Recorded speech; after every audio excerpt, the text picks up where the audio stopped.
الحمد لله نحمده ونستعينه ونستغفره ونؤمن به ونتوكل عليه ونعوذ بالله من شرور أنفسنا ومن سيئات أعمالنا من يهده الله فلا مضل له ومن يضلله فلا هادي له وأشهد أن لا إله إلا الله وأشهد أن محمدا عبده ورسوله أما بعد فإن خير الحديث كتاب الله وخير الهدي هدي محمد صلى الله عليه وسلم وشر الأمور محدثاتها وكل محدثة بدعة وكل بدعة ضلالة وكل ضلالة في النار.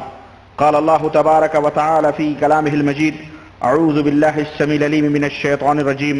بسم الله الرحمن الرحيم. يا أيها الذين آمنوا اتقوا الله حق تقاته ولا تموتن إلا وأنتم مسلمون واعتصموا بحبل الله جميعا ولا تفرقوا. اللهم صل على محمد وعلى آل محمد كما صليت على إبراهيم وعلى آل إبراهيم إنك حميد مجيد. اللهم بارك على محمد وعلى آل محمد كما باركت على إبراهيم وعلى آل إبراهيم إنك حميد مجيد. تمام قسم کی حمد و ثنا، کبریائی اور بڑائی اس خالق عز و جل کے لیے لائق و زیبا ہے جس نے ہمیں اور آپ کو پیدا فرمایا، اور بیش بہا درود و سلام اس ذات مبارکہ مقدسہ پر جو ساری کائنات کے لیے رشد و ہدایت بنا کر کے بھیجے گئے. برادران اسلام، نوجوان دوستوں، بزرگوں اور بھائیوں، آج ہماری اللہ کی توفیق سے تیسری مجلس کا آغاز ہو رہا ہے، اور جیسا کہ آپ کو پتہ ہے کہ ہماری اس مجلس کا پروگرام وہی ہے جو اس سے پہلے آپ نے سماعت فرمایا ہے، یعنی حد ہو گئی. غلو کے تعلق سے ہمارا یہ پروگرام مسلسل چل رہا ہے، جس میں ہمارے ملکوں کے اندر پھیلی ہوئی اناپ شناپ کتابیں ہمارا موضوع سخن ہیں. ہم ان کتابوں کو جو لوگوں کے اندر تقدس کا درجہ حاصل کر چکی ہیں، جنہیں لوگ قرآن کریم سے زیادہ محترم اور قرآن کریم سے زیادہ عزیز تر سمجھتے ہوئے ان کا مطالعہ کرتے ہیں. اس کی وجہ یہ نہیں کہ اس کتاب کے اندر قرآن یا حدیث سے بڑھ کر کے کوئی بات ہے، نہیں، بلکہ اس کی وجہ یہ ہے کہ ان کے نزدیک لکھنے والے اتنے معزز اور اتنے محترم ہیں کہ ان سے کبھی غلطی کا صدور نہیں ہو سکتا، کبھی ان سے خطائیں نہیں ہو سکتی. وہ بہت بڑے قطب العالم، غوث العظم اور نہ جانے کن کن عہدوں پر فائز ہیں، وہ اوتاد ہیں، وہ اقطاب ہیں، وہ بہت کچھ ہیں. اس لیے ان کتابوں کو تقدس کا درجہ حاصل ہے، اور وہ کتابیں مارکیٹ کے اندر پھیلاتے ہیں اور لوگوں کے سامنے بطور دلیل اور بطور حوالہ ان کتابوں کو پیش کرتے ہیں. میں ان کتابوں کو آپ کے سامنے لاتا ہوں اس وجہ سے تاکہ اے دنیا کے لوگوں، تم ان کتابوں کو دیکھو اور دیکھو کہ ان کتابوں کے اندر ان کے لکھنے والوں نے کتنے بدترین اور کتنے گھناؤنے عقیدے امت کے اندر پھیلائے ہیں کہ علامہ والحفیظ کہ وہ عقیدہ، وہ ایمان مشرکین مکہ تک بھی نہیں رکھا کرتے تھے. اللہ وحدہ لا شریک کے تعلق سے یہ مسلمان جو اپنے آپ کو مسلمان کہتے ہیں، جو لا الہ الا اللہ محمد رسول اللہ پڑھتے ہیں، جو محبت رسول صلی اللہ علیہ وسلم کا دعویٰ کرتے ہیں، ان کی کتابوں کے اندر ایسی بدعقیدیاں موجود ہیں اور ایسے گھناؤنے کرتوت اور ایسے گھناؤنے اعمال موجود ہیں کہ ایک بندے مومن، ایک مسلمان ولی تو ولی رہا، ایک عام مسلمان بھی اس کا تصور نہیں کر سکتا ہے.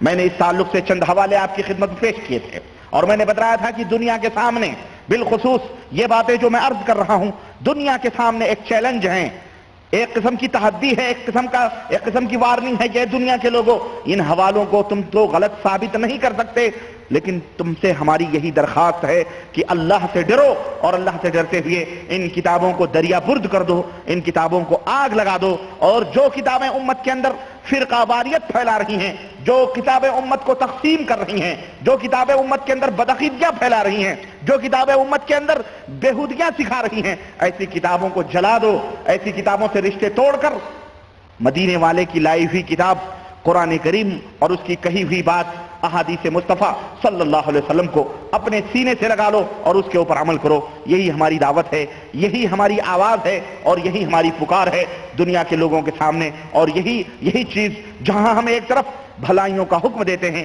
وہیں دوسری طرف منکرات, فحاشیاں, بے حیائیاں, بدعقیدگیاں, برائیاں جو معاشرے اور سماج کے اندر ایک کینسر کی طرح بیٹھی ہوئی ہیں, ہم ان کا بھی علاج کرتے ہیں. ہم ان سے لوگوں کو منع کرتے ہیں. امر بالمعروف اور نہی عن المنکر یہ ہمارا سرۂ امتیاز ہے. اللہ کے فضل و کرم سے ہم جہاں فضائل بیان کرتے ہیں وہیں الحمدللہ ہم مسائل بھی بیان کرتے ہیں. بہت سارے لوگ یہ سوچتے ہیں اور ہمارے چند پروگرام کو دیکھ کر سن کر یہ کہتے ہیں کہ یہ ہمیشہ اختلافی موضوعات پر بولتے ہیں. ہم اختلافی موضوعات پر اس لیے تقریر کرتے ہیں, ہم اختلافی باتوں کو اس لیے چھیڑتے ہیں تاکہ ان اختلافات کو ختم کر کے, ہم ان دوریوں کو مٹا کر اور آپس میں پڑی ہوئی ان دراڑوں کو ختم کر کے ہم متحد ہو جائیں, ہم ایک امت ہو جائیں. ہم لوگوں کو فرقہ فرقہ دیکھنا پسند نہیں کرتے, نہ ہمارا دل یہ گوارا کرتا ہے کہ ہم امت کو فرقہ واریت میں تقسیم کریں اور فرقہ فرقہ ان کو دیکھیں. میرے عزیز, بات لمبی نہ ہو, بات زیادہ دور نہ جائے, موضوع سے ہم ہٹے نہیں. آئیے میں اپنے موضوع کی ابتدا کرتا ہوں اور میں نے چند نمونے ان کتابوں سے, جیسا کہ میں نے عرض کیا تھا کہ 19ویں صدی کے دو عظیم فتنے جو ہمارے ہندوستان, پاکستان, بنگلہ دیش کے اندر پیدا ہوئے, ایک بریلی کی دھرتی سے احمد رضا خان صاحب کی شکل میں اور دوسرے علماء دیوبند کی شکل میں, جہاں دیوبند کی دھرتی سے پیدا ہوئے. اور یہ دونوں ایک امام کے ماننے والے, لیکن یہ دونوں ایک تھالی میں کھانا نہیں کھاتے اور یہ دونوں آپس میں ایک دوسرے کو کافر اور ایک دوسرے کو مشرک کہتے ہیں. عرض کرنے کا مطلب یہ ہے, ہم کسی کو نہ کافر کہتے ہیں نہ مشرک کہتے ہیں. ہم آئینہ دکھا دیتے ہیں امت کے سامنے, وہ نقاب اٹھا کر کے ہم ان مکروہ چہروں کو رکھ دیتے ہیں. امت خود فیصلہ کر لے کہ یہ کون سے لوگ ہیں جو پردے کے آڑ میں, کلمہ و نماز کی آڑ میں لوگوں کو گمراہیت کی دعوت دے رہے ہیں. اور ایک طرف یہ کلمہ و نماز کی دعوت دیتے ہیں تو دوسری طرف ان کی کتابوں میں اس قدر سے خرافات اور اس قدر کے شرکیہ اور کفری عقائد, اعوذ باللہ, جہاں پر یہ اپنی زبانوں سے یہ کہتے ہیں کہ ہم اللہ کے سوا کسی کو غیب داں نہیں سمجھتے, ہم اللہ کے سوا کسی کو دلوں کے دھڑکن کا جاننے والا نہیں سمجھتے, ہم اس کو کافر اور مشرک سمجھتے ہیں جو یہ عقیدہ رکھے کہ جو غیب اللہ کے سوا بھی کوئی غیب جانتا ہے. یہ دعوے بھی کرتے ہیں, لیکن افسوس صد افسوس کذب اور جھوٹ کا اتنا بڑا طوفان ہمارے ملکوں میں کھڑا کیا گیا کہ زبان سے اس بات کے عوام الناس کے اندر دعوے تو ہوتے ہیں, لیکن کتابوں کے اندر وہی سب کچھ ثابت کیا جاتا ہے کہ اللہ جہاں سینوں کے بھیدوں کو جانتا ہے تو ان کے بزرگ بھی سینوں کے بھیدوں کو جانتے ہیں. اللہ جہاں غیب کا علم رکھتا ہے ان کے بڑے بزرگ بھی غیب کا علم رکھتے ہیں. اللہ رب العزت بیٹا دیتا ہے, ان کے بزرگ بھی بیٹا بیٹی دیتے ہیں. اللہ جب ہر ایک کی مدد فرماتا ہے تو ان کے بزرگ اور ان کے اولیاء بھی جہاں کہیں بھی رہیں ہر جگہ حاضر ہو کر ان کی مدد فرماتے ہیں اور ان کے ساتھ ساتھ رہیں. استغفراللہ, اس طرح کی بدعقیدیاں امت کے اندر پھیلائی جا رہی ہیں. میں نے مشائخ چشت جو زکریا صاحب کی کتاب ہے, میں نے اس کے حوالے سے چند اشعار, تاریخ مشائخ چشت, چند اشعار میں نے آپ کے سامنے رکھے تھے. آئیے آگے ہم بڑھتے ہوئے ایک اور جو ہے ایمان اور عقیدے کا ننگا ناچ دیکھتے ہیں, کس طرح سے ان بزرگان تصوف نے, جو اپنے آپ کو بزرگان دین کے نام سے لوگوں کے سامنے مشہور ہیں, جو اولیاء اسلام کے نام سے مانے جاتے ہیں, یہ اولیاء اسلام نہیں ہیں. میں یہ ہمیشہ کہا کرتا ہوں, فرق کرو اسلام کے اندر اور تصوف کے اندر. یہ بزرگان تصوف ہیں, یہ اولیاء تصوف ہیں, یہ شہید تصوف ہیں, یہ شہید اسلام نہیں, یہ بزرگان اسلام نہیں, نہ یہ اولیاء اسلام ہیں. اگر کیوں؟ اس لیے کہ اسلام کا ان سے کوئی رشتہ اور کوئی تعلق نہیں ہے.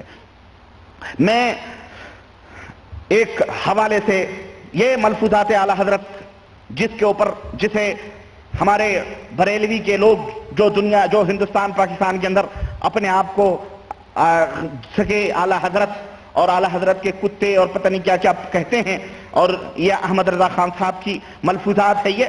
اس کے حوالے سے میں آپ کو ایک مثال دے کر کے آگے بڑھتا ہوں. جلد نمبر 1 اور صفحہ نمبر 119 کے اندر آپ دیکھیں کہ کس طرح کا یہ عقیدہ امت کے اندر پھیلایا جا رہا ہے. صفحہ نمبر جلد حصہ اول ہے یہ, اور صفحہ نمبر 119 ہے. 119 کہتے ہیں کہ سوال کرنے والے نے اعلی حضرت سے سوال کیا کہ حضور, کیا اولیاء کرام بیک وقت ہر جگہ حاضر ہو سکتے ہیں؟ سوال کیا کسی نے کہ کیا ایک وقت میں چند جگہ اولیاء کرام حاضر ہونے کی قوت اور طاقت رکھتے ہیں؟ ارشاد ہوا اگر وہ چاہیں تو ایک وقت میں 10,000 شہروں میں 10,000 جگہ کی دعوت قبول کر سکتے ہیں۔ استغفر اللہ، حد ہو گئی کذب کی، حد ہو گئی جھوٹ کی، اور حد ہو گئی مکاریت۔ اولیاء کرام چاہیں تو ایک وقت میں نہیں، بلکہ ایک وقت میں چند جگہ نہیں، بلکہ 10,000 شہروں میں 10,000 جگہ کی دعوت قبول کر سکتے ہیں۔ کہتے ہیں کہ حضور اس سے یہ خیال ہوتا ہے کہ عالم مثال سے اجسام مثالیہ اولیاء کے تابع ہو جاتے ہیں، اس لیے ایک وقت میں متعدد جگہ ایک ہی صاحب نظر آتے ہیں، یعنی عالم مثال سے اجسام مثالیہ اولیاء کے تابع ہو جائے، یعنی جو عالم مثال میں جو جسم ہے وہ جسم اولیاء کرام کے تابع ہو جاتے ہیں۔ اب وہ بنا کے جہاں چاہیں اس کو 10 جگہ 10 ہزار جگہوں میں وہ ایک ہی شخص بیک وقت 10,000 جگہوں میں نظر آتا ہے۔ اور اس سلسلے میں یہاں تو واقعہ موجود ہی ہے، میں اپنے بریلوی حضرات کا ایک عجیب و غریب واقعہ سناؤں۔ جب ہم اس زمانے جاہلیت میں تھے تو یہ واقعہ بڑے شان سے بیان کیا کرتے تھے کہ حضرت غوث پاک کی خدمت میں ان کا ایک مرید حاضر ہوا، کہنے لگا حضور ہمارے گھر کی دعوت قبول فرمائیں۔ اعلیٰ حضرت غوث پاک نے فرمایا ٹھیک ہے، میں دوپہر کی دعوت تھی، دوپہر کی دعوت میں ہم حاضر ہو جائیں گے۔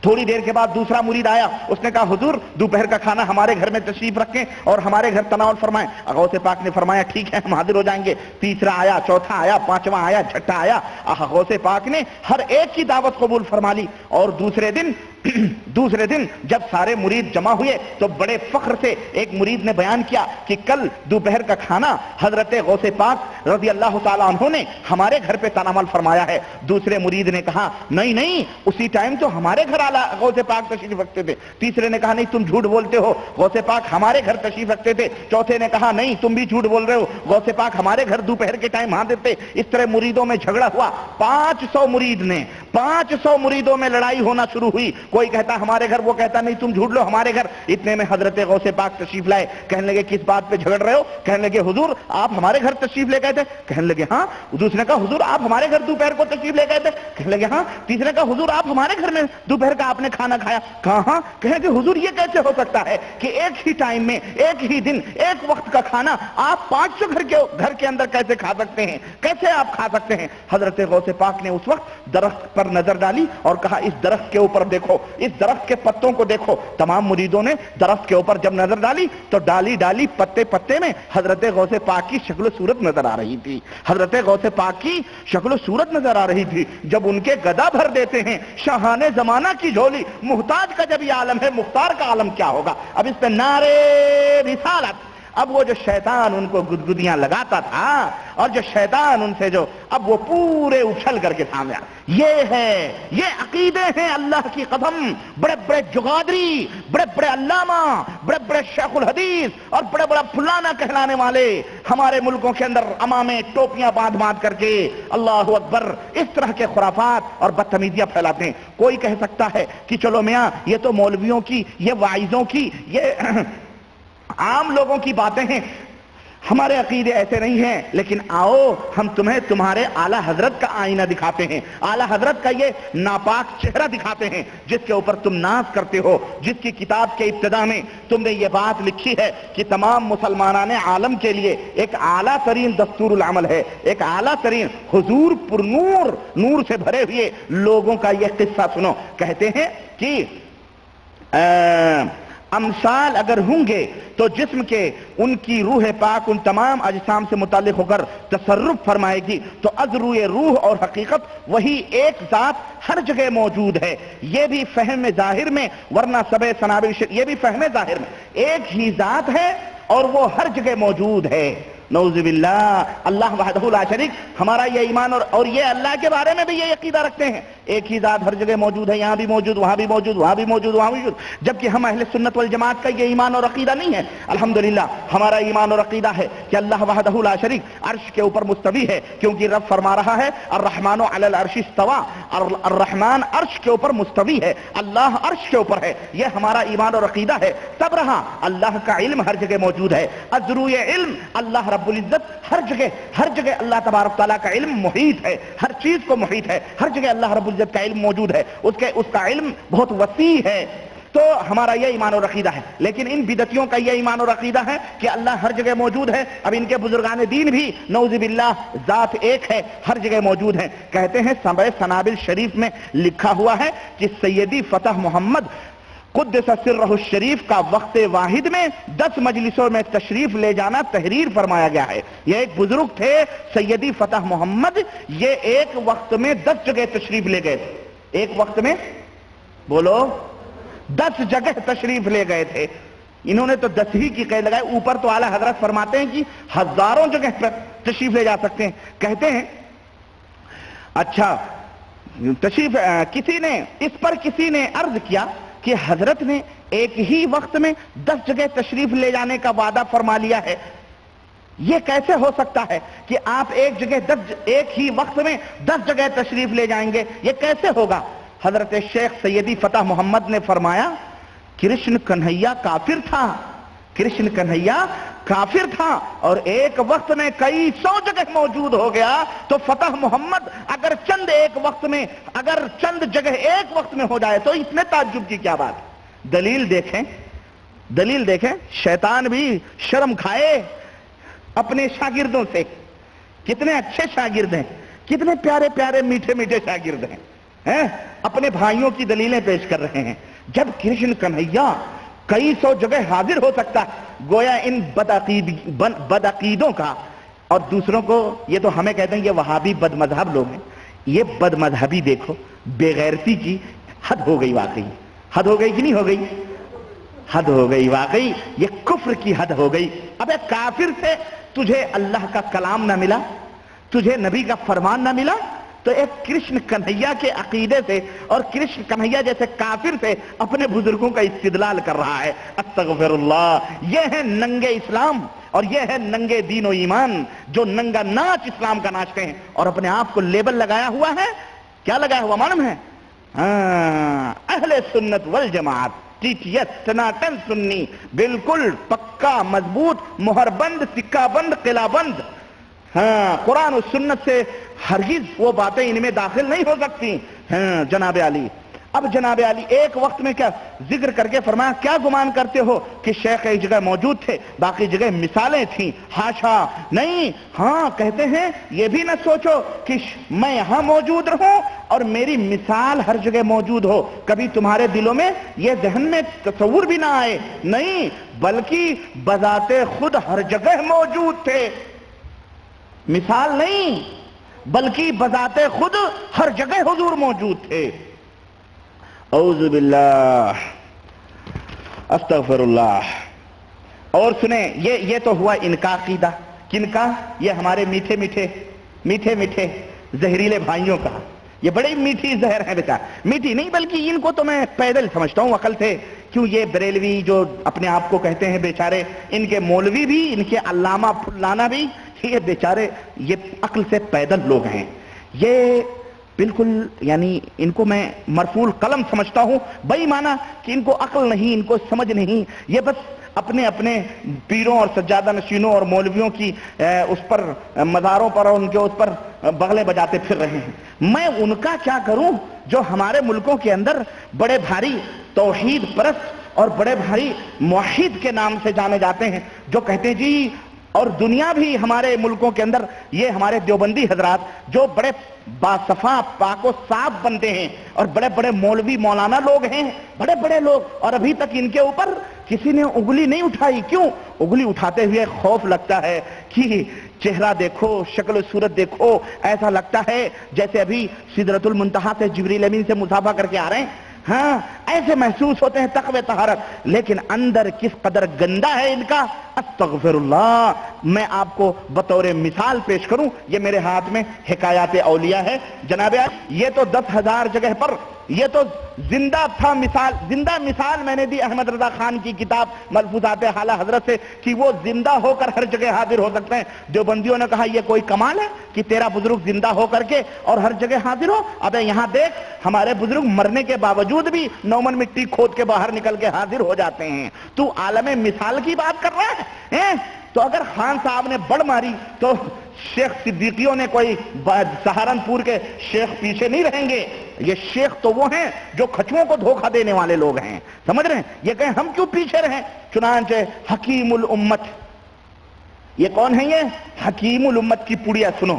کہتے ہیں اشرف علی صاحب تھانوی, دیکھو ان کے بزرگ کس طرح, صفحہ نمبر 222, 10 صفحہ نمبر 222, یہ ہمارے حکیم الامت کی کتاب, اور کئی دفعہ میں نے اس واقعے کو بتایا ہے. یہاں تو کہہ رہے ہیں روح بھی تصرف نہیں کرتی, جسم آتا ہے. یہاں دیکھیں روح کا تصرف دیکھیں یہاں کس طرح سے کر رہے ہیں. کہتے ہیں مولانا حبیب الرحمان مرحوم نے صفحہ نمبر 222, ارواح ثلاثہ حکایات اولیاء دارالاشاعت اردو بازار کراچی نمبر 1, فون نمبر 212768, یہ دیابنا حضرات کا میں چہرہ دکھا رہا ہوں دیوبندیوں کا. دیکھو کس طرح سے کہتے ہیں کہ مولانا حبیب الرحمان مرحوم نے فرمایا کہ مولوی احمد حسن صاحب امروہی اور مولوی فخر الحسن صاحب گنگوہی میں باہم معاصرانہ چشمک تھی. اس نے بعض حالات کی بنا پر ایک جھگڑا اور مخاصمے کی شکل اختیار کر لی, اور مولوی محمود الحسن گو جھگڑے میں شریک نہ تھے, نہ انہیں اس قسم کے امور سے دلچسپی تھی, مگر صورتحال ایسی پیش آئی کہ مولانا بھی بجائے غیر جانبدار رہنے کے کسی ایک جانب جھک گئے,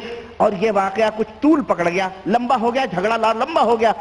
اسی دوران میں ایک دن الصبح بعد نماز فجر مولانا رفیع الدین صاحب رحمۃ اللہ علیہ نے مولانا محمود الحسن صاحب کو اپنے حجرے میں بلایا, اور بریکٹ میں لکھا ہوا ہے کہ جو دارالعلوم دیوبند میں ہے. مولانا حاضر ہوئے اور بند حجرہ کواڑ کھول کر اندر داخل ہوئے. موسم سخت سردی کا تھا. مولانا رفیع الدین صاحب نے فرمایا کہ پہلے یہ میرا روئی کا لبادہ دیکھ لو. مولانا نے دیکھا تو روئی کا لبادہ بالکل بھیگا ہوا تھا, تر تھا.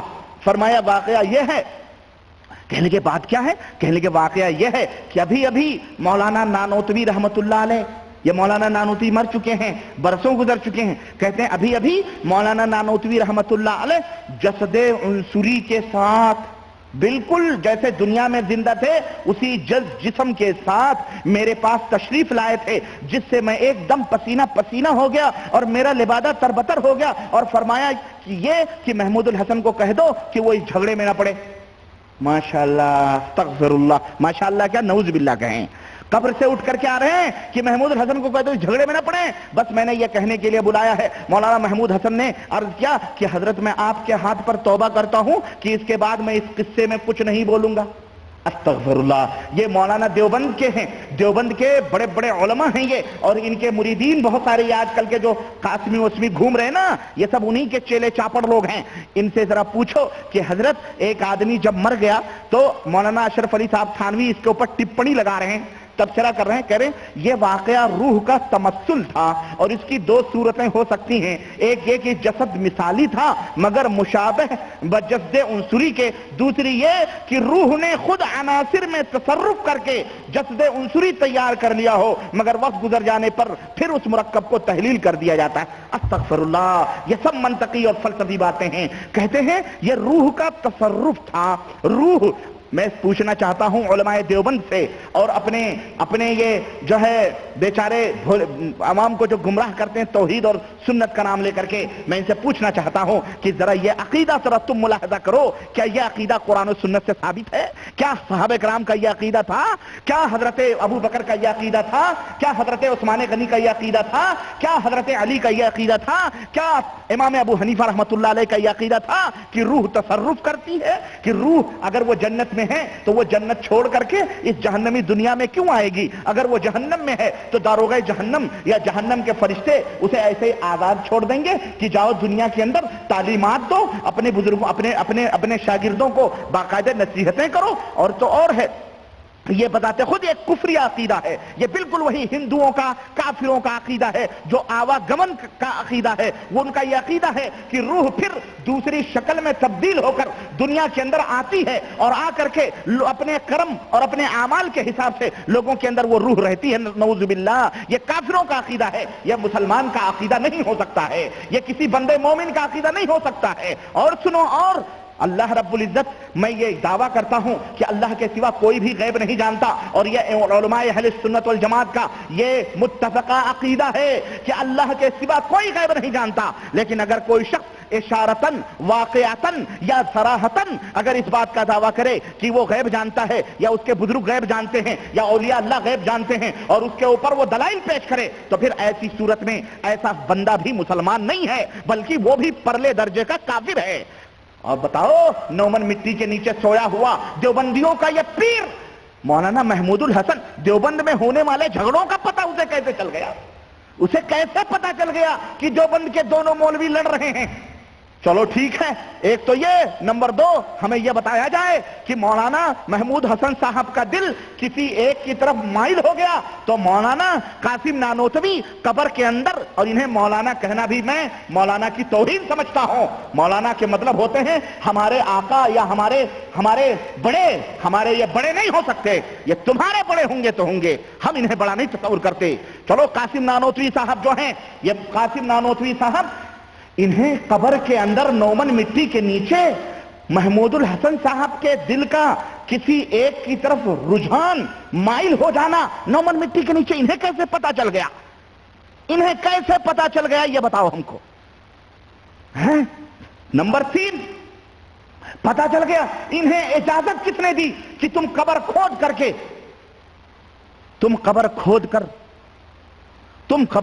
کر باہر نکل کر دیوبند کے اندر آ کر اور ان حضرت کی یعقوب صاحب جو ہیں، یہ جو جن کا واقعہ بیان کیا جا رہا ہے، یہ جن کا مولانا رفیع الدین صاحب کا، ان سے آ کر کے ان کو کس نے اجازت دی جا کر کے یہ بات بتلاؤ؟ اور دیوبند کے لوگوں ہم تمہیں چیلنج کرتے ہیں، آؤ ہم تمہیں عقل کی بات کریں۔ اگر قاسم نانوتوی رفیع الدین صاحب کے کمرے میں آ سکتے تھے تو ہمیں بتایا جائے کہ محمود الحسن صاحب گنگوہی کے کمرے میں جاتے ہوئے انہیں کیوں ڈر لگتا تھا؟ جس سے واقعہ ہے انہی کے پاس جانا چاہیے تھا کہ ڈائریکٹ ان کو یہ بات بتلا دی جائے۔ لیکن تم جتنا بھی گپ چھوڑو، تم جتنا بھی جھوٹ بولو، تمہاری مکاریاں، تمہارے کذب، تمہارے جھوٹ اللہ تعالیٰ کہیں نہ کہیں کھول دیتا ہے۔ جنگل میں مور ناچا کس نے دیکھا؟ جب تک رفیع الدین کو پتا نہ چلے تب دنیا کو کیسے پتا چلے گا کہ مولانا نومن مٹی اٹھا کر کے آئے تھے؟ اس لیے اس کی گواہی کے لیے رفیع الدین کو بھی شامل کر لیا گیا۔ اب رفیع الدین صاحب بیان کریں گے، اب قاسم محمود الحسن اگر یہ بات بیان کریں گے تو کوئی اقرار نہیں کرے گا، اس لیے رفیع الدین کو بھی شامل کر لیا گیا۔ ہاں، اور نمبر 5 یہ بتلایا جائے کہ جب وہ قبر سے نکل کر کے آئے تھے تو بال وال بڑھے تھے کہ نہیں بڑھے تھے؟ کفن ویسے ہی تھا؟ کفن ویسے ہی تھا؟ بتاؤ تو پھر اس کی صفائی وفائی کس نے کی تھی؟ پھر نمبر 6 یہ بتلایا جائے کفن ایسے ہی ان کا محفوظ تھا۔ نمبر 6 ہمیں یہ بتلایا جائے کہ اللہ رب العزت تو قرآن کے اندر یہ فرماتا ہے کہ جب کوئی مر جاتا ہے تو پھر قیامت کے دن ہی اس کو حشر ہوگا اور اسی حشر میں وہ اٹھایا جائے گا، یوم النشور جو ہوگا اسی قیامت کے دن سارے مردے اٹھیں گے۔ ان کو کیا خصوصی پاس ملا ہوا تھا اللہ کی طرف سے کہ یہ اپنی قبروں میں سے جب چاہے نکل کر کے دنیا میں بھاگیں پھریں اور دیوبند کے اندر آتے گئے؟ اور یہ ہمیں بتایا جائے نمبر 7 ہمیں یہ بتایا جائے کہ قاسم نانوتوی صاحب اب نہیں نکل کے آتے ہیں دیوبند میں۔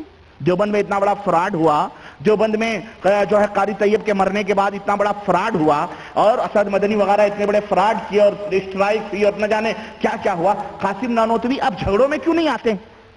کیا روٹھے ہوئے ہیں آپ لوگوں سے؟ ہیں کیا شرم آتی ہے یا ڈنڈے ونڈے سے ڈر رہے ہیں کہ پولیس پیٹ پاٹ دے گی؟ اب کیوں نہیں نکل کے آتے ہیں؟ نمبر 10 ہمیں یہ بتلاؤ ذرا، ہمیں یہ بتلاؤ ذرا، باتیں تو بہت ہیں، ہمیں ذرا یہ بتلاؤ کہ مولانا یہ جو ہمارے قاسم نانوتوی صاحب جسد عنصری سے اٹھ کر کے آئے تو یہ بتلاؤ کہ جب قبر کے اندر دفن ہونے کے بعد اتنی طاقت ان کو تھی کہ قبر کھود کر کے اوپر آ جائیں، تو جب وہ مر گئے تھے تو وہ اپنے آپ قبرستان گئے تھے یا کوئی اٹھا کر کے ان کو لے جا کر کے قبر کے اندر دفن کیا تھا؟ جو اتنے بڑے شکتیشالی آدمی ہیں تو اس کو خود بخود جانا چاہیے نا قبرستان، اس کو اٹھا کر کے لے جانے کی کیا ضرورت تھی؟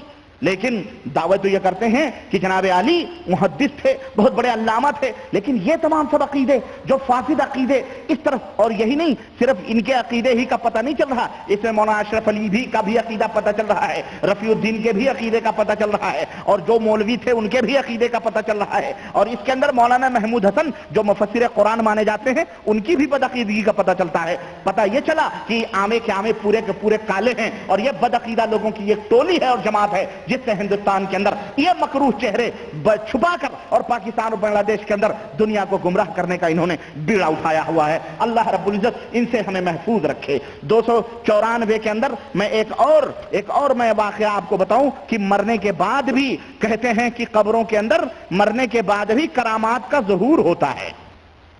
مرنے کے بعد میں کرامتوں کا ظہور کس طرح سے ہوتا ہے؟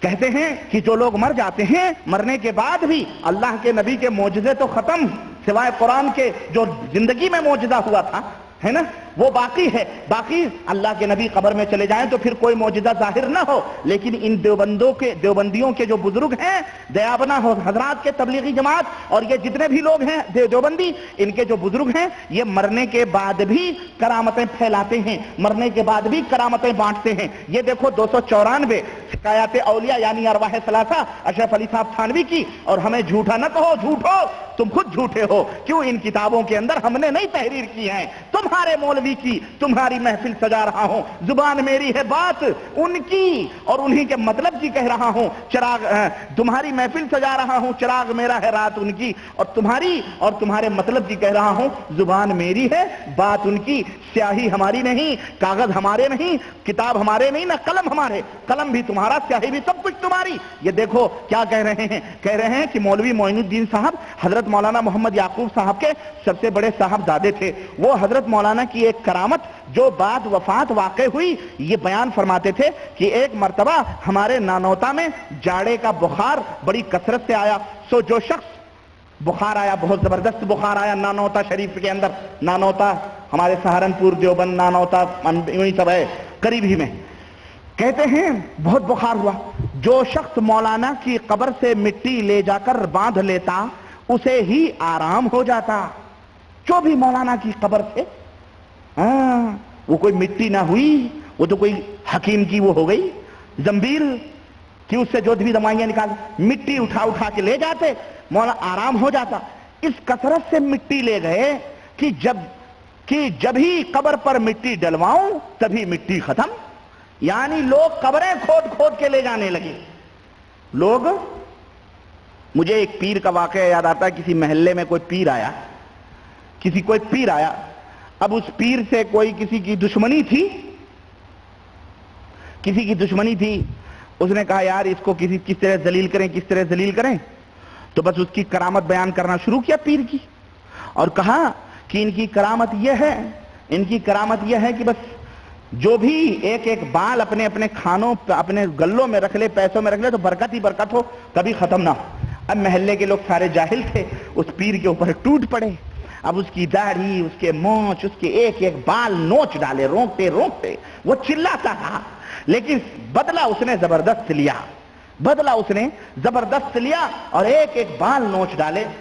ابھی کوئی ایک آدمی تھا باہر آیا اپنے گھر میں، بیوی غصے میں بیٹھی ہوئی تھی، کیوں شوہر نہیں تھا بیچاری، وہ اکیلے کیا کرتی، وہ باہر سے آیا، کہنے لگی کہاں تھے تم ابھی تک، کہنے لگے کیا ہوا، کہنے لگے دنیا برکت لوٹ رہی ہے اور آپ ادھر ادھر گھوم رہے، کہنے لگے بات تو ہے بیگم بتاؤ تو کیا بات ہے، کہنے لگے فلانے کے ہاں پیر صاحب آئے ہوئے ہیں، لوگوں نے سارے بال لوٹ لیے اور برکت کے لیے سب نے اپنے گھروں میں رکھ لیے، اور اب تو شاید کچھ نہ باقی بچا ہو، اب جا کے دیکھو ملے، کہنے لگے اب بھی آیا اب بھی گیا، اب پہنچا تو سارا تو بیچارہ وہ گوریا جیسے ادھیڑ دو نہیں، گورئیے کو ایسے ہی بنا بیٹھا تھا، چلاتا روتا بلبلاتا، اب اس کو کچھ نہیں باندھ پڑا تو لنگی کھولی اور جتنے بال تھے سب نوچ کر کے لے کے چلا گیا، کہا چلو اب یہ بھی آخری تھے، ہم نے یہ برکتیں لے لی۔ تو کسی سے دشمنی تھی تو اس نے یہ حرکتیں کی۔ ایسے ہی یہ حضرت ہیں کہ اب قبر پہ مٹیاں ڈالے جا رہے ہیں، کوئی دشمنی تھی کسی نے اڑا دی ہوگی، اب مٹی کی مٹی ختم ہو رہی ہے، قبر کھودی جا رہی ہے جناب عالی۔ میں کہتا ہوں تھوڑا سا صبر کر لینا چاہیے، مردے اٹھا لے جاتے لوگ، اس کے سنو، یہ بات تو خیر کوئی بات نہیں، معمولی ہے، کوئی کہہ سکتا ہے کہ امام بخاری کی قبر سے خوشبو پھوٹ رہی تھی، ہم کہتے ہیں کہاں راجہ بھوج، کہاں گنگوا تیلی، کہاں امام بخاری، اور کہاں یہ ہندوستان کے عجمی ملانے بیچارے جن کو اپنے ایمان اور عقیدے کا بھی کوئی پتہ لتا نہیں اور جن کے اپنے دھرم اور مذہب کا بھی کوئی پتہ نہیں، تم انہیں امام بخاری کا حوالہ دے کر کے کبھی سامنے نہ لانا، کہاں امام بخاری، کہاں راجہ بھوج، کہاں گنگوا تیلی۔ تو سنو، کہتے ہیں کہ جناب علی کئی مرتبہ جب بیٹا ڈال چکا مٹی تو پریشان ہو گیا. یہ کوئی بات ہوئی؟ قبر میں مٹی ڈالتے رہو پریشان ہوتے ہو. پریشان ہو کر ایک دفعہ مولانا معین الدین کہتے ہیں کہ ایک دفعہ میں نے مولانا کی قبر پر جا کر کہا, اور بریکٹ میں لکھا ہوا ہے کہ یہ صاحبزادہ بہت تیز مزاج تھے, یہ صاحبزادہ بہت تیز مزاج تھے. جا کے قبر پہ کہنے لگا کہ آپ کی تو کرامت ہوئی اور ہماری مصیبت ہو گئی. یاد رکھیو اگر اب کے کوئی اچھا ہوا تو ہم مٹی نہ ڈالیں گے. قبر والے سے کیا کہا؟ یاد رکھیو اگر اب کے کوئی درست ہوا صحیح ہوا تو اب ہم قبر پہ مٹی نہ ڈالیں گے. ایسے ہی پڑے رہیو, لوگ جوتا پہنے تمہارے اوپر ایسے ہی چلیں گے. بس اسی دن سے پھر کسی کو آرام نہ ملا. اللہ اعوذ باللہ, حد ہو گئی, واقعی حد ہو گئی. یعنی قبر کے اندر باقاعدے وہ کوئی نسخے تھے کیا, مٹیوں میں ملا رہا تھا, نیچے نیچے اوپر اسپورٹ کر رہا تھا. پھر وہ مر گیا تھا, مرا نہیں تھا, وہ زندہ تھا. نمبر 3, کیا دیوبندی مولوی قبروں میں زندہ رہتے ہیں؟ جب وہ مر جائیں تو زندہ رہتے ہیں. نمبر 4, اوپر کا آرڈر ان کے اوپر بھی چلتا ہے. بیٹا بڑا تیز مزاج تھا, ڈر گیا باپ. ارے جسے اللہ کا خوف نہ ہو ظاہر ہے اسے بندوں ہی کا ڈر لگے گا. دنیا فائدہ اٹھا رہی تھی, بیٹے کی دھمکی پر جناب علی یہ باپ ڈر گیا, اور قبر کے نیچے یہ تو دیوبندیوں ہی کے کان ہو سکتے ہیں کہ سناتے ہیں. ہاں, یا تو ہمارے بریلی, ابھی تک بریلوی حضرات سنگ مرمر لگا لگا کر کے سناتے تھے. اب ان دیوبندیوں سے کوئی پوچھے وہ تو مشرک تھے سنانے پر, اور تمہیں کیا لقب دیا جائے, تمہیں کیا کہا جائے. اور ہمارے ہندوستان کے غیرت مند مولویوں, ہم تمہیں دعوت دیتے ہیں کہ تم اپنے آپ کو کتاب و سنت کا داعی سمجھتے ہو تو اپنی زبانیں کیوں نہیں کھولتے ہو؟ ان کے خلاف اٹھ کر کے جہاد کرنا یہ بہت بڑا جہاد ہے. کیوں؟ یہ بدعقیدگیاں پھیلاتے ہیں امت کے اندر, اور جب کوئی ان کے اوپر زبان کھولتا ہے تو کہتے ہیں کہ امت کے اندر اختلاف پیدا ہوگا. ابے یہ تو سب سے پہلے اختلاف کر کے بیٹھے ہوئے ہیں. ان کا وجود اختلاف, ان کا باقی رہنا انتشار. اس لیے کہتے ہیں کہ جناب علی اس کے بعد کسی کو آرام نہ ہوا. جیسے شہرت آرام کی ہوئی تھی ویسے ہی یہ شہرت ہو گئی کہ اب آرام نہیں ہوتا. پھر لوگوں نے مٹی لے جانا بند کر دیا, تب جا کر کے راحت ملی. یہ کیا بدعقیدگی ہے؟ یہ واقعہ نہیں, یہ بدعقیدگی کا ایک نمونہ ہے. جی خبروں کے اندر ان کے سوئے ہوئے مردے سارے کے سارے زندہ رہتے ہیں, اور یہ سب اوپر والوں کو شفا پہنچاتے ہیں, اوپر والوں کو فائدہ پہنچاتے ہیں. مرنے کے بعد بھی ان کی کرامتیں چلتی رہتی ہیں. استغفر اللہ. مجھے بتاؤ, آج بھی تمہارا کوئی ملا مرے تو تمہارا یہ فائدہ ہوتا ہے کہ نہیں ہوتا ہے؟ اور کہنے والوں نے تو میں نے بتایا تھا کہ بھٹکل کے اندر کسی مولوی نے, یہ بھٹکل نیوز کے اندر جو آتا ہے اس کے اندر باقاعدے, میں نے بتایا نہیں کہ اس کے اندر باقاعدے یہ بیان دیا ہے کہ مولانا علی میاں ندوی جو مر گئے ہیں وہ بہت بڑے تصرف والے تھے اور بہت توجہ فرما دیتے تھے تو سب کچھ بیڑا پار ہو جاتا تھا. بہت بڑے ولی اللہ تھے لیکن کسی سے کچھ کہتے نہیں تھے, نہ بڑ مارتے تھے, اور ان کی شکل, ان کی صورت بعین ہی رسول اللہ صلی اللہ علیہ وسلم کی صورت. استغفر اللہ. یہ ہمارے دیوبندی بھائی لوگ ہیں. ہاں, یہ بریلوی نہیں, یہ دیوبندی لوگ ہیں. ہم نے کہا, کسی نے کہا کہ مولانا اب کیا ہوگا؟ میں نے کہا تھوڑے دن صبر کرو, ابھی تک صورت رسول اللہ صلی اللہ علیہ وسلم کی ہوئی ہے. پورا دیوبند مدینہ بنے گا, یا پورا سہارنپورا ندوہ مدینہ بنے گا, اور پلی میاں ندوی پھر وہی سب کچھ ہوگا جو ان کے یہاں ہوتا. تھوڑا صبر کرو, آنے والی نسلیں سب کچھ کرنے والی, اور یہی ہوتا ہے میرے عزیزوں, میرے دوستوں. اچھا جناب, اب یہ بزرگ لوگ اس طرح سے کرتے ہیں. ایک اور واقعہ میں آپ کو بتاؤں. ملفوظات حصہ اول جلد اول اور صفحہ نمبر 108. یہ ملفوظات اعلی حضرت, یہ دیکھیں 108 نمبر کے صفحہ کے اندر یہ دیکھیں حضرت کیا فرماتے ہیں. کہتے ہیں کہ یہ دیکھیں اسی یا جنید کے بعد ہی یہ واقعہ ہے. کہتے ہیں کہ 2 صاحب اولیاء کرام, یہ بھی اولیاء کرام کی فہرست میں ہے, دیکھیں ان کی بھی گپ بازی اور جھوٹ دیکھیں. یہ بریلویوں کے مولوی ہیں, حنفیوں کے یہ مولوی ہیں. یہ اولیاء کرام ہے. سنو, کہتے ہیں ایک دریا کے اس کنارے اور دوسرے دریا کے اس پار رہتے تھے. ایک اس پار رہتا تھا, ایک اس پار رہتا تھا, ہے نا. ان میں سے ایک صاحب نے اپنے یہاں کھیر پکوائی, پیر صاحب کے یہاں کھیر پکی, اور خادم سے کہا تھوڑی ہمارے دوست کو بھی دے آؤ. خادم نے عرض کیا کہ حضور راستے میں تو دریا پڑتا ہے, کیوں کر پار اتروں گا, کشتی وغیرہ کا کوئی سامان نہیں ہے, میں کیسے ان بزرگ کے پاس جاؤں گا. فرمایا دریا کے کنارے جاؤ اور کہو کہ میں اس کے پاس سے آیا ہوں جو آج تک اپنی عورت کے پاس نہیں گیا. سنو, دریا سے جا کے کہو میں اس کے پاس سے آیا ہوں جو آج تک اپنی عورت کے پاس نہیں گیا. خادم حیران ہو گیا کہ حضرت یہ کیا معمہ ہے اس واسطے کی یہ 2-2 4-4 5-5 بچے ہے نا, یہ اولاد جو ان کی پھر رہی تھی. ابے ڈرا, وہ بھی ڈرا ہوگا کہیں یہ الزام میرے سر تو آنے والا نہیں ہے, ابے یہ تو اپنی بیوی کے پاس جاتے نہیں. پھنس گیا خادم. اب یہ بیچارہ, لیکن کہتا ہے بہرحال تعمیل حکم ضروری تھا. یہی واقعہ سیم یہی واقعہ تبلیغی نصاب کے اندر زکریا صاحب نے لکھا ہے. فضائل ذکر کے اندر غالباً ہے یہ واقعہ, سیم یہی واقعہ. اس کے اندر تھوڑا سا انہوں نے بڑھا چڑھا کے لکھا ہے کہ جب پیر صاحب نے یہ کہا کہ جاؤ دریا سے یہ کہہ دینا کہ میرے پاس, میں اس کے پاس سے آیا ہوں جو آج تک اپنی بیوی کے پاس نہیں گیا, تو بیوی بالکل غصے میں آگ بگولا ہو گئی. کہنے لگی یہ کیا 10-5 بچے 8-10 لڑکے جو ہیں یہ کیا حرامی ہیں, کیا ہم دوسرے کے پاس گئے تھے؟ میرا مرد ہو کر کے یہ کہتا میں تمہارے پاس نہیں گئی, تمہارے پاس میں نہیں آیا, میں تمہارے پاس نہیں آیا, تو کیا میں کوئی غلط کام کروائی, یہ جو بچے ہیں. یہ زکریا صاحب نے لکھا ہے, لیکن اعلی حضرت نے یہ بات اس میں نہیں لکھی ہے. بہرحال کہتے ہیں بہرحال تعمیل حکم ضروری تھی. دریا پر گیا اور وہ پیغام جو ارشاد فرمایا تھا کہا, دریا نے فوراً راستہ دے دیا. ہم نے تو ابھی تک یہی معجزہ سنا تھا کہ حضرت موسیٰ علیہ السلام نے دریا پر عصا مارا اللہ کے حکم سے تو دریا 2 ٹکڑوں میں ہو گیا اور اس طرح سے راستہ مل گیا دریا میں. لیکن یہ دیکھیں, یہ بریلی شریف کے پیر لوگ ہیں, یہ ان کے بریلی شریف کے اولیاء اللہ ہیں جو موسیٰ سے بھی آگے بڑھ گئے.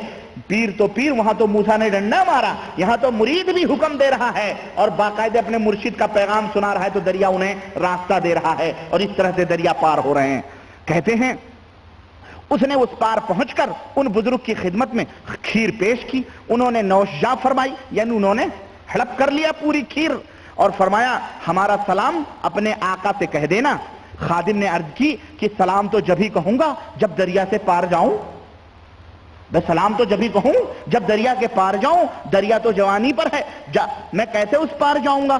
کہنے لگا جا کر کے اس کے پاس, دریا کے پاس جانا اور اس کے پاس کہنا کہ میں اس کے پاس سے آ رہا ہوں جس نے 30 برس سے آج تک نہ کچھ کھایا ہے نہ کچھ پیا ہے.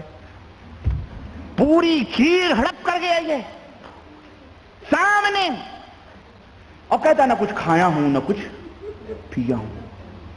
حد ہو گئی گپ کی اور حد ہو گئی جھوٹ کی.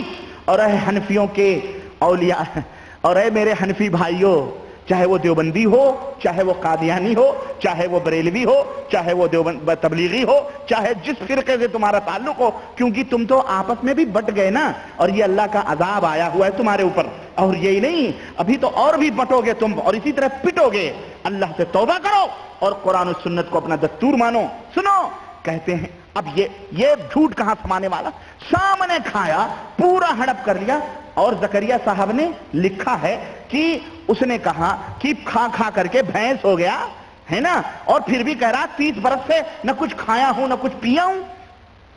خادم شچو پنچ میں تھا. یہ عجیب بات ہے, ابھی تو میرے سامنے پوری کھیر ہڑپ کی ہے. انہوں نے لکھا تناول فرمائی ہے نا, میں اس کا ترجمہ ہڑپ کرنا کہہ رہا ہوں.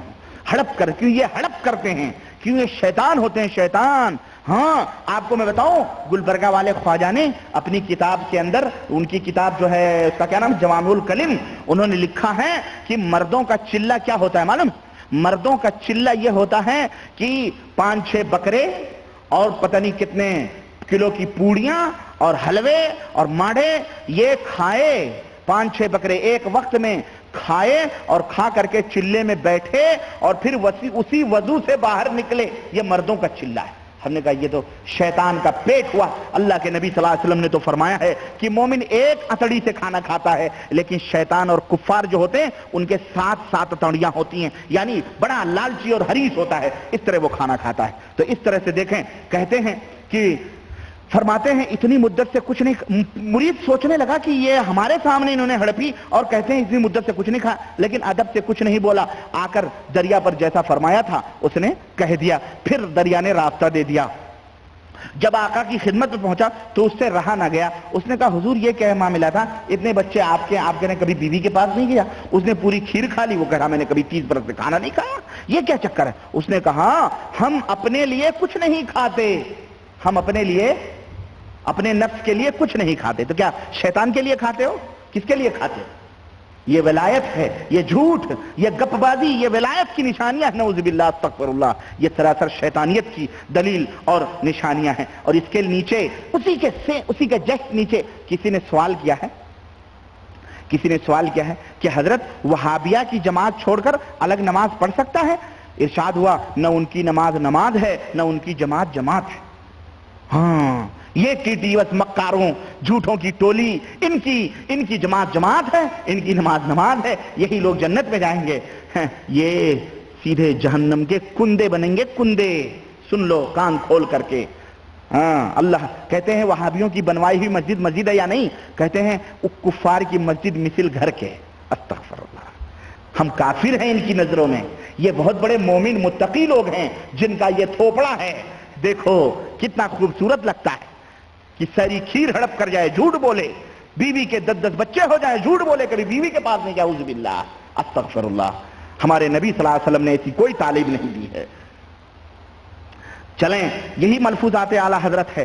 یہی ملفوظات اعلی حضرت کہتے ہیں جلد نمبر 2 صفحہ نمبر 89 کہتے ہیں کہ پوری دنیا کے لوگوں کے جو دل ہیں وہ غوث پاک کے اور حضرت شیخ عبد القادر جیلانی کی مٹھیوں میں ہیں.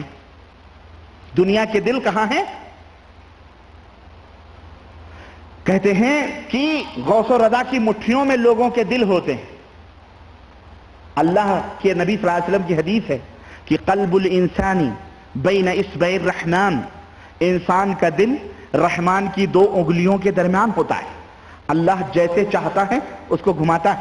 لیکن یہ ہمارے اعلی حضرت خان صاحب کے جو مرید ہیں اور یہ احمد رضا خان صاحب کی جو فرمان ہے، کہتے ہیں کہ اعلی حضرت مٹھیوں کہتے ہیں کہ لوگوں کے دل ان کے مٹھیوں میں ہوتے ہیں. کیسے؟ واقعہ بڑا لمبا چوڑا ہے، لیکن بہرحال میں اس واقعے میں نہیں جانا چاہتا. کہتے ہیں کہ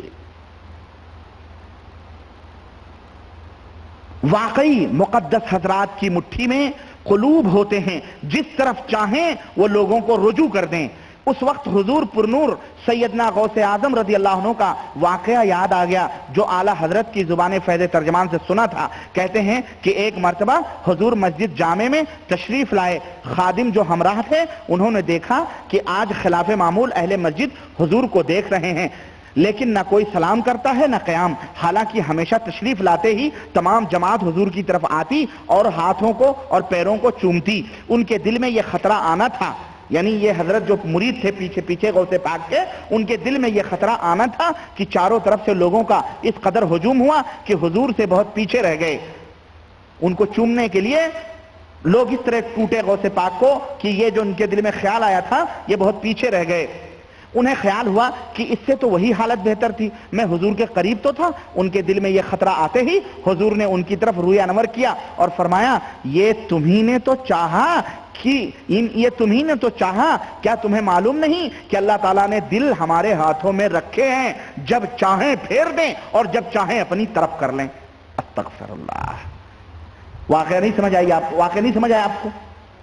مرید پیچھے شیخ عبد القادر جیلانی کے یہ سوچ رہا ہے کہ آج معاملہ کیا ہے، نہ کوئی اٹھ کے حضرت کے ہاتھ چوم رہا ہے نہ پاؤں چوم رہا، جبکہ پہلے چومتے تھے. اتنا دل میں آنا تھا کہ لوگ حضرت کا چومنے کے لیے دوڑ پڑے اور یہ پیچھے رہ گئے. جب یہ پیچھے رہ گئے تو مرید نے دل میں سوچا اس سے تو پہلی حالت بہتر تھی، میں حضور کے قریب تھا، اب اتنا پیچھے ہو گیا.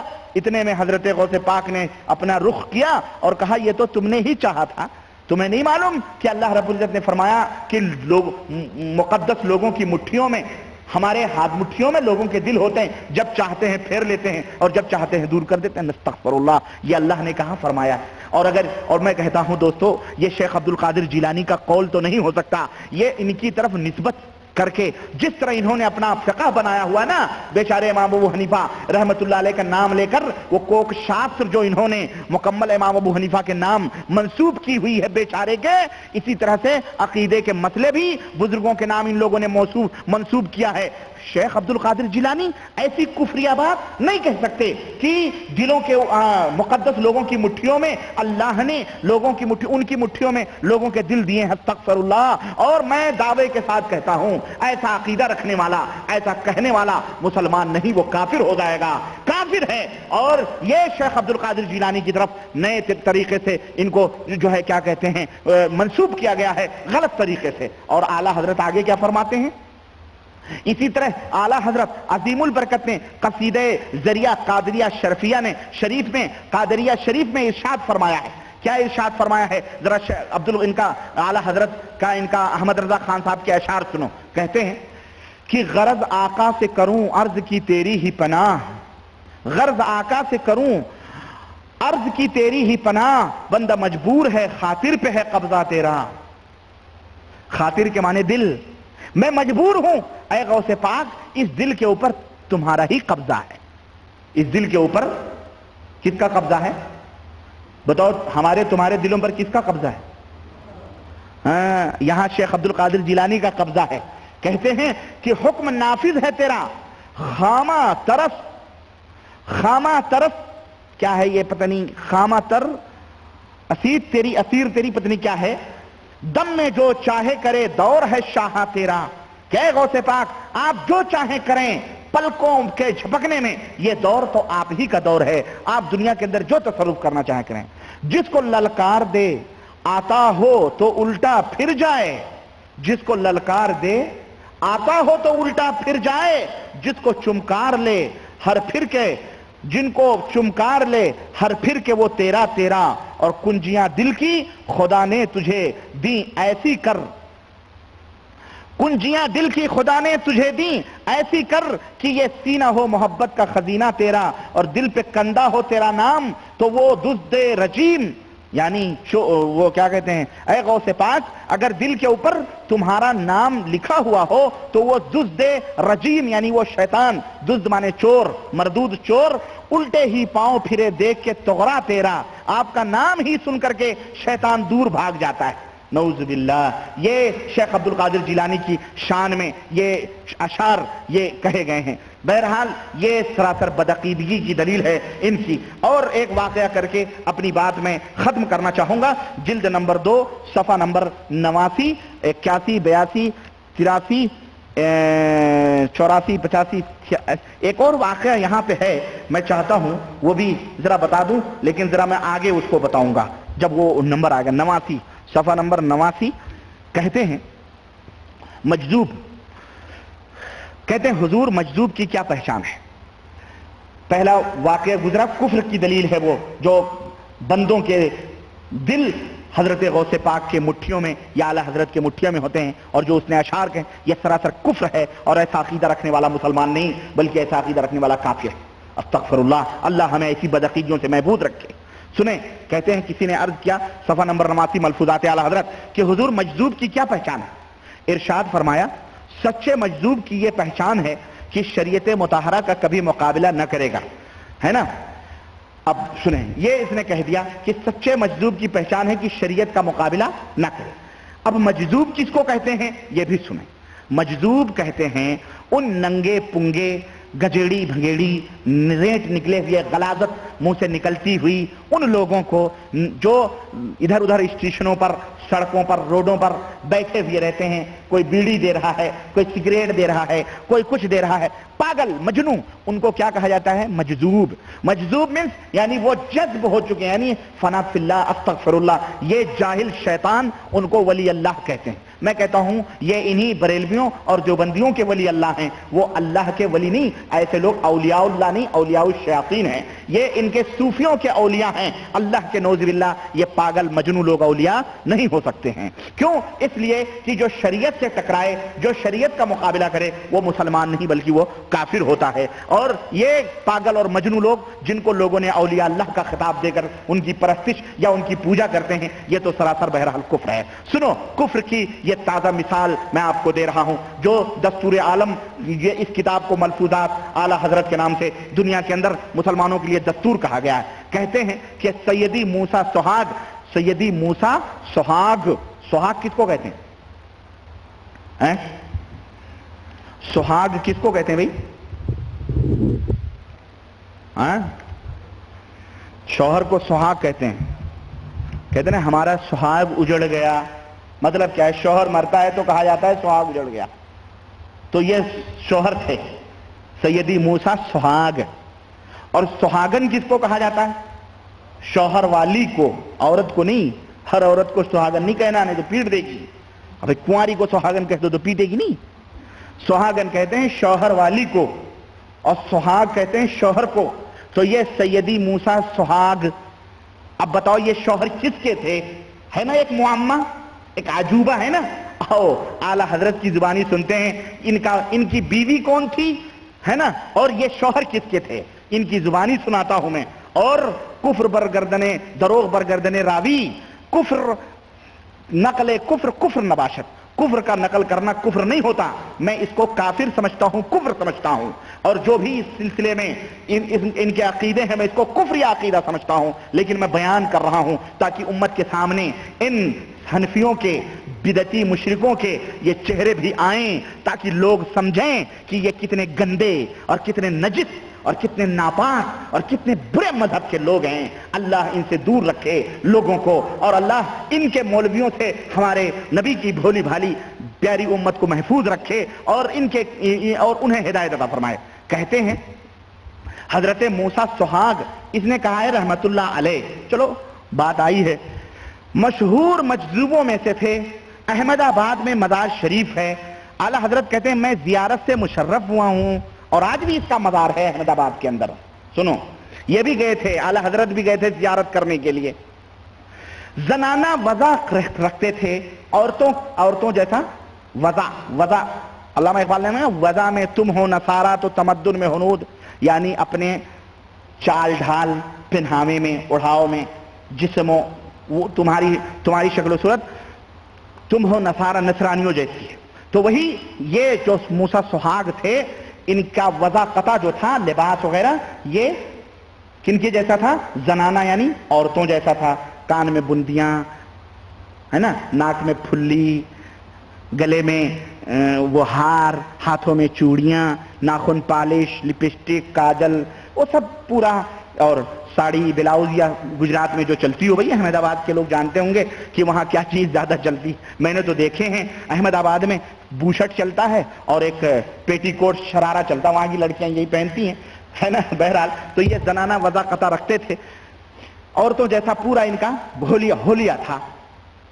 ایک بار قحط شدید پڑا، بادشاہ اور قاضی اور اکابر جمع ہو کر حضرت کے پاس دعا کے لیے گئے۔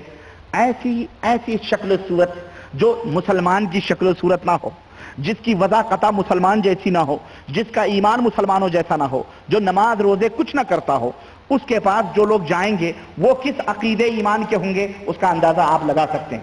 طوائف کے پاس، ہجڑوں کھجڑوں کے پاس کوئی شریف النفس آدمی نہیں جا سکتا ہے۔ بہرحال تو وہاں کا قاضی بھی ویسے ہی تھا، حنفی قاضی، جبھی تو حنفی لوگوں کا پیر ہے نا، یہ حنفیوں کا پیر ہے۔ سنو، یہ کس کا پیر ہے؟ میں شارٹ کٹ مار رہا ہوں، نہ دیوبندی نہ بریلوی، حنفی کہو، کیونکہ دیوبندی کہنے سے دیوبندی ناراض ہوتے ہیں کہ ہمارا نام لے رہا ہے، بریلوی کہنے سے بریلوی ناراض ہوتے ہیں، تو حنفی کہو۔ اب اس پہ بھی ناراض ہوتے ہیں کہ حنفی کیوں کہتے ہو؟ یہ تو انڈین حنفی کہو۔ کیوں؟ ہر جگہ کے حنفی ایک طرح کے نہیں ہوتے، عراق کے حنفی کچھ اور ہیں، بغداد کے حنفی کسی اور طرح ہیں، مصر کے حنفی کچھ اور ہیں، لیکن انڈین حنفی کہو۔ یہ میڈ ان انڈیا حنفی لوگ ہیں، یہ میڈ ان انڈیا حنفی لوگ کہتے ہیں، جمع ہوئے۔ اب کہنے لگے دعا کے لیے جمع ہوئے. حضرت انکار فرماتے رہے, میں کیا دعا کے قابل ہوں, میں دعا کے قابل نہیں. جب لوگوں کی التجا اور زاری حد سے گزری, جب حد سے گزری, سنو, کچھ لوگ اللہ کے نبی کے پاس بھی آئے تھے, ہے نا, قحط مدینے میں پڑا تھا, شدید قحط پڑا تھا, اللہ کے حبیب خطبہ دے رہے تھے. ایک بدو آیا, اس نے کہا اللہ کے نبی اللہ سے دعا کیجئے, ہمارے اموال, ہمارے چوپائے, ہمارے کھیت باڑی ہلاک اور برباد ہو گئے, اللہ سے دعا کیجئے تاکہ اللہ ہمیں بارش عطا فرمائے. ہے نا, اللہ کے حبیب خطبہ دیتے دیتے ہاتھ اٹھاتے ہیں, رب سے دعا کرتے ہیں, اللہ اکبر. صحابہ فرماتے ہیں ہم نے نماز پڑھی, نماز پڑھ کے جب ہم باہر نکلے ہم نے دیکھا مدینے کی گلیاں پانی کے نہر کی طرح بہ رہی تھی. اس قدر بارش ہوئی, اس قدر بارش ہوئی کہ ہم بھیگتے ہوئے اپنے گھر گئے. ہفتے بھر بارش رہی. دوسرے ہفتے وہی بدو آیا, اس نے کہا اللہ کے نبی اموال ہلاک ہو گئے, چوپائے ہلاک ہو گئے, اللہ سے دعا کرو کہ اللہ یہ بارش روک دے. اللہ کے حبیب نے فرمایا اللہم حوالینا, اے اللہ کے نبی, اے اللہ بارش ہمارے مدینے کے ارد گرد, ہمارے مدینے کے ارد گرد کر دے, مدینے کی پہاڑیوں پہ کر دے, مدینے سے بارش کو روک لے. لوگوں نے بتلایا کہ اللہ کے نبی انگلی اشارہ کرتے جاتے, بارش چھٹتی جاتی تھی. مدینہ بالکل سورج نکلا ہوا, لیکن مدینے کی پہاڑیاں بارش سے شرابور ہو رہی تھیں. مدینے کے ارد گرد بارش ہو رہی ہے, لیکن مدینے کے اندر بارش نہیں ہو رہی ہے. اللہ کے نبی نے اپنے رب سے درخواست کی, اپنے مالک سے التجا کی, اللہ نے بارش اتاری. لیکن یہ دیکھیں یہ حنفیوں کا پیر کیا کرتا ہے, اس کے دعا کا انداز کیا ہے, ذرا اس کو دیکھو. اور یہ بھی میں دعوے کے ساتھ کرتا ہوں, سنو, احناف کیا عقیدہ ہے اور احناف کے ہاں فقہ کا مسئلہ ہے. میں فقہ کے مسئلے میں داخل نہیں ہونا چاہتا, لیکن بات آئی ہے تو میں کہہ دیتا ہوں, کہیں اسی وجہ سے یہ معاملہ تو نہیں ہے کہ حنفیوں کے ہاں نماز استسقاء جائز نہیں ہے. ان کے ہاں نماز استسقاء نہیں ہے, یہ نماز استسقاء نہیں پڑھتے ہیں, اور نہ اپنے ملکوں کے اندر پڑھتے ہیں. چنانچہ دیکھ لو, یہ بھنڈارے کریں گے, ان کے مولوی بھنڈارے کریں گے, اور ان کے مولوی مسجدوں کے اندر دعا کروا لیں گے ایسے ہی. اور وہ کال کلوٹی ہمارے ملکوں میں کھیلتے ہیں, بستی گونڈا اور گورکھپور کی طرف ہے نہیں, یو پی میں کال کلوٹی کھیلتے ہیں, لڑکوں کو پانی دیتے ہیں, ننگے دھنگے ادھر ادھر دروازوں کے اوپر لوٹتے ہیں, کال کلوٹی اجر پانی میگھا پانی دے, اس طرح سے نعوذ باللہ شرکیہ کلمات بچوں کے, یہ جائز ہے ان کے ہاں. لیکن ان کے ہاں نماز استسقاء نہیں ہے, نماز استسقاء کا کہیں وجود نہیں ہے. چنانچہ شاید میں سمجھتا ہوں یہ بھی انہی عقیدوں کے تھے, حنفی تھے بھائی, ظاہر ہے. اب ان کے ہاں دیکھو حنفیوں کا پیر, حنفیوں کا مجذوب کس طرح سے دعا کرتا ہے. ہم نے اپنے نبی, اپنے حبیب, اپنے امام کا طریقہ بتلایا کہ جب اس سے دعا کی درخواست کی گئی تو حبیب علیہ السلام نے اپنے رب سے کس طرح دعا کی اور صحابہ نے کس طرح دعا کروائی. اب یہ حنفیوں کا پیر کس طرح دعا کرتا ہے, یہ بریلویوں دیوبندیوں کا پیر کس طرح دعا کرتا ہے, اس کو بھی دیکھو. کہتے ہیں کہ جب انکار کرتے رہے اور کہتے رہے میں کیا دعا کے قابل ہوں, جب لوگوں کی التجا اور زاری سے گزری, حد سے گزری, تو ایک پتھر اٹھایا. میں نے پہلے کہا ہے نا کہ وہ کانوں میں بندیاں, ناکوں میں پھلیاں, آنکھوں میں کاجل, ہار, چوڑیاں پہنے ہوئے تھا. کوئی بھائی کہہ سکتا تھا یہ جھوٹ بول رہے ہیں, لیکن سنو دلیل اسی کے اندر موجود ہے کہ وہ چوڑی, گہنے, گجرے سب پہنے ہوئے تھا. کہنے ہاں ایک پتھر اٹھایا اور پتھر اٹھا کر دوسرے ہاتھ کی چوڑیوں کی طرف لایا. چوڑیاں پہنی ہوئی تھیں, چوڑیاں ولی اللہ ہیں ان کے, میٹھے میٹھے. اور میں آپ کو بتاؤں, موقع آیا ہے تو سن لو, شیخ شہاب الدین سہروردی بڑے ان کے بڑے بھاری پیر ہیں بھائی. وہ باقاعدے یہ دیکھو محند علی المفند, عقائد علماء اہل سنت دیوبند جہاں دیوبند ہیں, ان دیوبندیوں کے پیر کیا کہتے ہیں کہ ہمارا جو سلسلہ ہے وہ سلسلہ حضرت سہروردیہ سے, ہم جو ہے مشائخ چشت اور حضرت مردیہ مشائخ سہروردیہ رضی اللہ عنہم کے ساتھ ہمارا سلسلہ ملتا ہے. اور جھوٹ بولنے والے پر کروڑوں لعنتیں اور اس کے انکار کرنے والے پر کروڑوں لعنتیں. سنو یہ دیکھو دیوبندیوں کا عقیدہ ہے.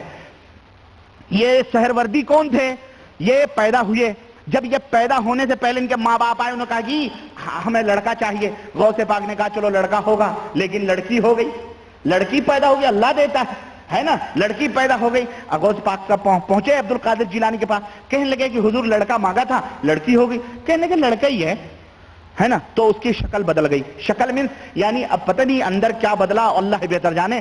واقعہ لکھا ہوا ہے کہ وہ لڑکی سے لڑکا ہو گئے. اچھا, اب لڑکی سے لڑکا ہو گئے, جوان ہو گئے. جب جوان ہو گئے تو ان کی چھاتیاں اتنی بڑی بڑی. میں نے کہا پھر بدلا کیا, اللہ ہی بہتر جائے، وہ اندر کی بات ہمیں نہیں معلوم کیا بدلا۔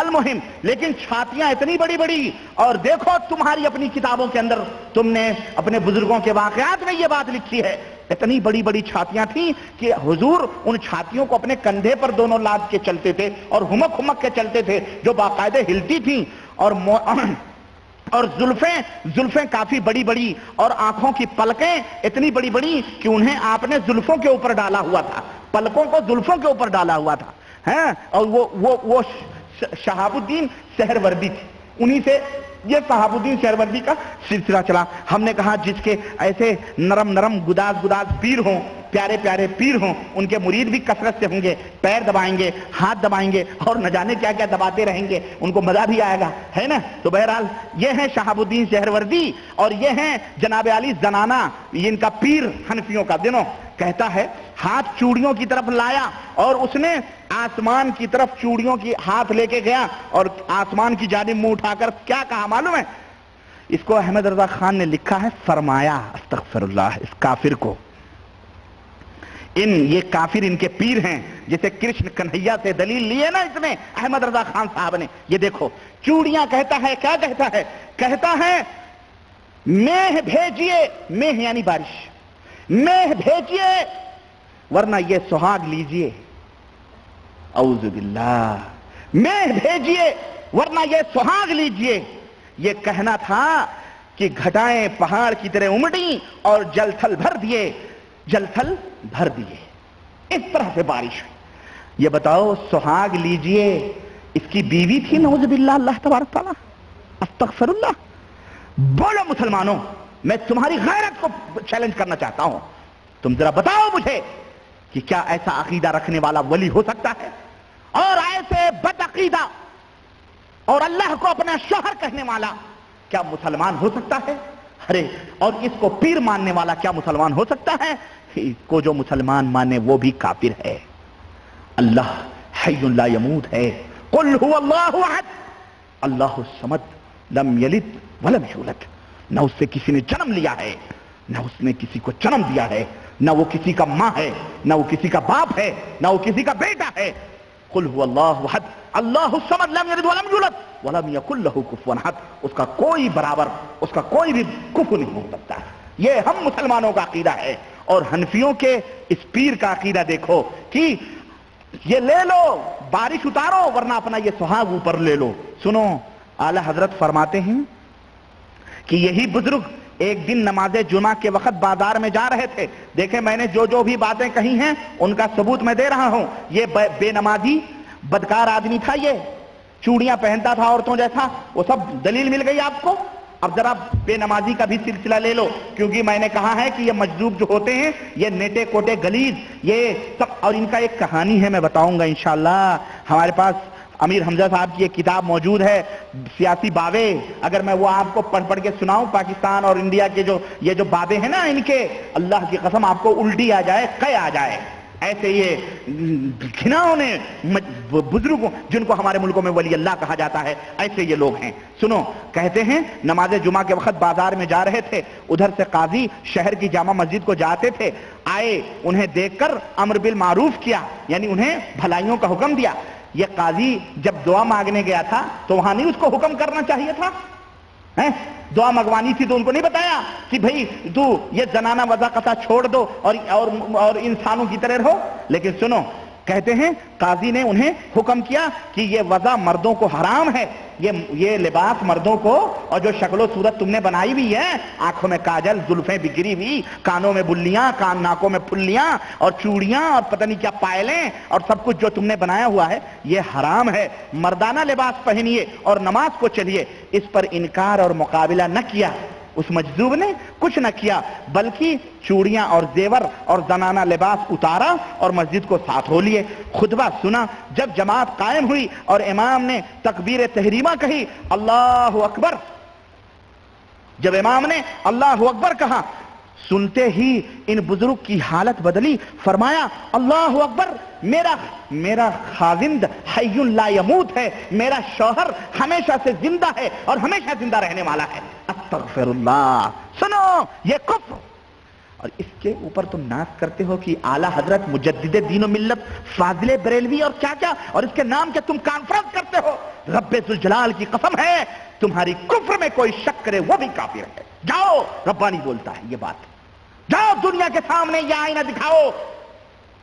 یہ مجذوب، یہ حنفیوں کا پیر یہ کہتا ہے کہ میرا شوہر حی لا یموت ہے، زندہ ہے، اسے کبھی موت نہیں آ سکتی ہے. کیا اللہ کسی کا شوہر ہو سکتا ہے؟ تم کافروں کا بھی شوہر ہوگا، نعوذ باللہ. یہ تمہارا اللہ ہوگا جس کے شوہر اور جس کے بیوی بچے ہوں گے. لیکن ہم مسلمانوں کا اللہ قل هو اللہ احد اللہ الصمد لم یلد